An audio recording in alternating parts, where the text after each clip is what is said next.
bought the pay-per-view. Yeah. It's so weird. It's so weird. Ladies and gentlemen, it is now time for our lingerie battle royal.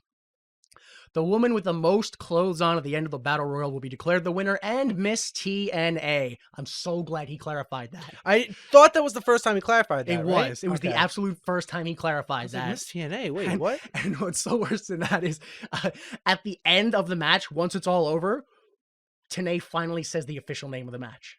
Oh, once it's all out, I'll wait till it's over, just like it is, so you can be like, all right, that was dumb.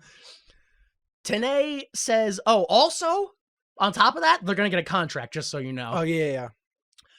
Borash announces the women as they come out, but as they come out slow, but Borash keeps going, so commentary picks on him for it, because he's like, here comes Tyler. And nobody comes out. He's like, okay, here comes Francine. And then out comes Tyler, and she's like, but I'm Tyler. Well, yeah, he announced her, and then she came and stood up by the top of the entranceway and just stood there. And then she started walking out, and then when she was like in the middle of the entranceway, that's when Francine just stepped out. So she said that, and then there was all missed up and not lined up. They started making fun of him. By the third one, he just gave up. He stopped. He stopped. No one got announced anymore. Erin, the cheerleader, almost busts her face on the steel steps because she runs out with a near full sprint, right? She ran out and didn't learn from Lash LaRue. And she did not go under that cable. And she tripped on it, and she almost beefed it. Yeah, she trips on that cable. I had to rewind it. And she almost beefed it hard. It would have been all face. It was like all face on metal. Yeah, it was either the post or the stairs. She was going to face plant right on it. You know that spot that WWE's been trying to do recently where Rey Mysterio lost his eye? That would have been the real spot. With a Baltimore cheerleader. So everybody is out and in the ring. The bell rings, and Don West, why can't you just be someone I like, Don? Just be somebody I like. Don West says, is this what goes on when girls have pajama parties? Oh my God, I know. Not women, girls. Yeah. Ed replies, if so, I'm going to have to get me some of those hidden cameras I see on the internet. This is all, I guarantee you, Vince Russo, too. Yo, it's awful. I hate it. Teresa Tyler, who only goes by Tyler this week, is stripped down to her black Borat-style one-piece bikini. I thought she was naked at first. I did, yeah. Because when they tore her top open, it looked like she had nothing on or anything. I was like, and there was absolutely no back. It was strapped right above her neck. So I was like, what is happening? So yeah, she runs out. We see a tattoo on her butt, and of course, the guys creep on it. Ooh, well, look at that tattoo. I'd like to be that tattoo, whatever they say. Whatever. Sasha is eliminated while wearing a white two-piece lace bra and undies with a thong underneath for modesty protection. Just in case. Everyone has something very nice underneath, even though they didn't want to get stripped. No. Well, actually, Erin is eliminated wearing a black two-piece lace bra and undies without a thong underneath. So it's extra, vroom, vroom, hubba, hubba, yum, yum, wow, wow. And it's black, so you know what that means. Black underwear. Means she's DTF. Yeah. Okay. You got it. Right now, for me. Let's go. Oh, sorry. I took it too little. I learned from Ed Ferrara last show. I thought that was happening. So she jogs to the back. Erin jogs to the back, confirming that she has very low breasts. Yeah. And I almost pass out from blood loss because I'm pretty sure she pops out of her top a little bit. I had to check, but I checked twice, and I was like, all right, now I'm being weird with it. Yeah. I was like, all right, that's it. Either she did it, she didn't. If I gotta look, she did. I was fact checking, but like after the third time, it's like, what are you really doing? What are you really doing here? What's going on? So there's 6 women left. 2 hold up Francine, and Elektra rips open her top, and then the girls are shocked, and Elektra closes Francine's top. And then Francine makes a cover-up motion like she's stuffing her boob back in her top. I'm pretty sure, yeah, when they went to grab that shirt, they grabbed the bikini and ripped it off. Because the other girl doesn't, you can't see her face, but Shannon, immediately, you see, she covers her face. She's like, oh my God. Like, I think she got exposed, but you couldn't see. But, I mean, the thing about it is Francine's a professional. No, so she's really good, though. Wearing nipple tape.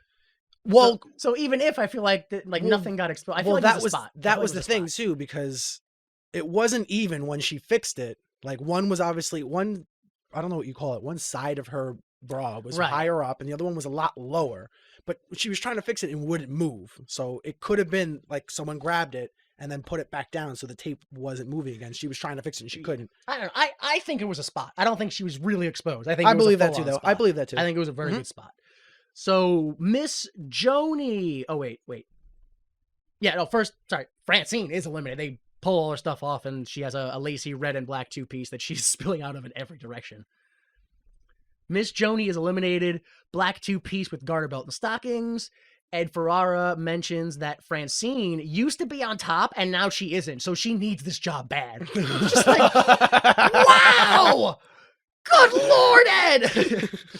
We cut to her crying at the end of the ramp, and Ferrara's like, I'm gonna go console her, and runs away. He gets way too handsy with her. And he picks her up and just puts his hand completely on her breast. He picks her up by the boob. Yeah. He literally picks her up by the boob. She grabs his hand so he can't pull it away to be like, oh, like obviously it's there. And he's like, whoa. And then she decides to give him a blowjob in front of everyone. Just slowly gets down on her knees and she's going to blow him. All right, this is happening. Psych! She beats him with a belt. I like how one fan knew it was coming. Like right on hard guy. He's like, yeah, I knew it. He got me. I don't know. TNA says what might be the best innuendo / turn of phrase so far in the history of TNA, which is, hey, wait a minute. I thought the winner of this match got a job at TNA. Oh, I missed that one. Job. Yeah, I missed that one. Damn.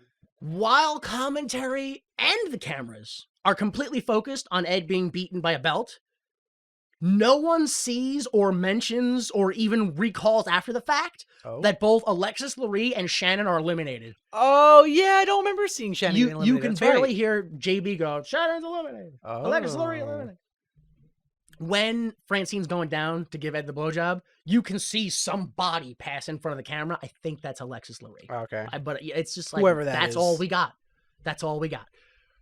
Taylor Vaughn and Elektra high-five each other, and then they realize they're the only ones left. So Elektra tries to run, but Taylor Vaughn just stops her and strips her, like without any, like literally stops her, turns her around, rips her top off without any restraint. Well, she's like an Amazon. She's got a good like 1.5 feet on her. I guess. And then Elektra holds onto the ropes, and her pants are taken off, and it's like, oh, Taylor Vaughn wins. But then, what? So Taylor Vaughn won. Yeah, Taylor Vaughn won, and is the new Miss TNA, and is the only woman here who has a contract in TNA. She didn't get any mic time. Nope. She didn't get any recognition of a push. Nope. She literally was one of the only girls that didn't get an entrance. She was the last one that came out, and she was right behind someone that was like all on camera, and then you just saw her walk up the stairs. You barely saw her. Yikes. They barely mentioned her on commentary, and she won. I was completely surprised that she won. 100%. Yeah, no, it didn't make any sense compared to what you had or what's going to appear in the future either way. So Francine puts her shirt back on and then gets in the ring and strips Taylor Vaughn down to her blue undies with a blue safety thong and beats her with a belt that she sells like pure death until it stops, at which point she walks away like nothing happened. Yeah. Why her? Oh my God.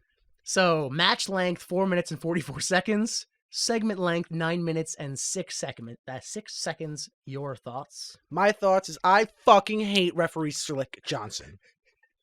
He touched her ass twice while trying to protect her from the belting, and then walked away with her with his arm around her shoulder all the way up the entrance ramp like he was cool. I fucking hate him. The only thing I was going to say is that one of the time he touches her ass, did sort of look like an accident.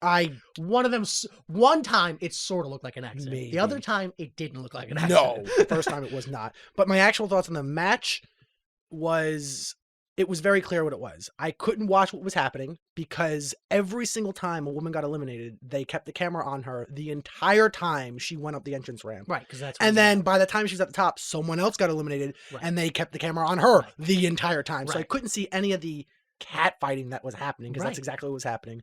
The only people I did like was Shannon and Mickey because they're the only ones that were actually working. If you watch them, they were actually looked like they were working a match to some degree. That's yes.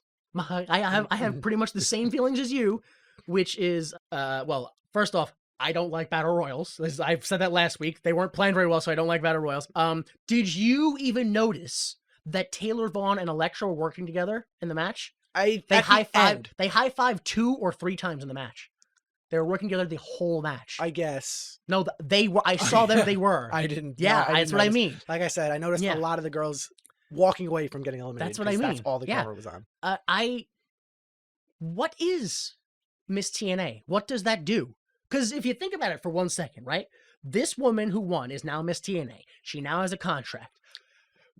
What does she do with it? There are no other contracted women for her to fight. Yeah, I don't know. Well, I guess you just fight non-contracted women. There's no women. And you lose your contract if you lose. And they only have enough to contract one woman.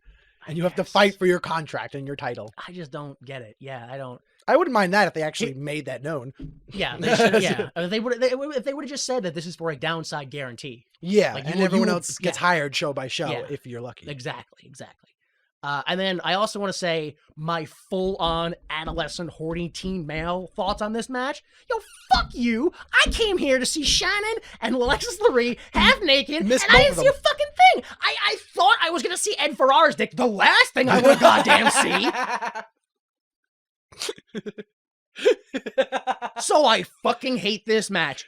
I fucking hate TNA. I will never again be tricked by TNA when it comes to women, because this was the first time they told me that they were going to give me scantily clad women, and they failed to deliver. The first time they failed to deliver. I told you at the first show when they were just making nothing but like dick jokes and penis references, and I was just like, but what about all the TNA stuff that you're supposed to be doing? No. That's the in-between filler. No, that's the girls in the cages, and that's all you get. Yeah. Oh, that was the note I was missing from last match, which I have it here as this match, which is Francine and Taylor Vaughn are the only women in this match that you will see again. Oh. Alexis Lurie and Shannon will show up again, but not till 2003. So that, like, from this match, Taylor Vaughn and Francine are the only ones that appear. The other ones technically go away, do other stuff, and then I guess get rehired based off of that. Yeah. And then the note I forgot, which was in segment 3, I think, the Cheeks match. Mm-hmm. Cheeks and Frank Parker. I didn't say it, although it was obvious. Last appearance in TNA. Oh, yeah. They do not show up again. I don't remember them. I don't think I said that, but it's obvious that's. So post-match, now that it's over, Mike Tenay finally says, I'm glad you joined us for the first ever Valet Invitational Lingerie Battle Royale. Wait. So they're all valets. They're not even wrestlers. Invitational. They're not even supposed to be wrestling. They're valets. They were, well, first of all, they were not wrestling. I know, but they were just inside of a wrestling ring. That's the thing. Like, if you would have said that at the beginning, I would have been like, oh, of course. I won't expect a fucking thing from Francine or Alexis Lurie or Shannon, or of course not. No, they had to lie to me. And another thing, I think they lied to these women, because it's obvious to me that this match is about seeing women in bra and panties. But those women cannot wait to get up that ramp and go in the back. Yeah. They're not standing around being like, look at me, because this is what I was fucking paid for, obviously. No. So I also disgusted looks. I think on top of that, they exploited them. I think they lied to them about what they hired them for. Whoops. And then, exploited them for it. Yep. Yay, TNA. Russo. Can't wait to buy the next show, right? Segment 7, the precocious Goldilocks.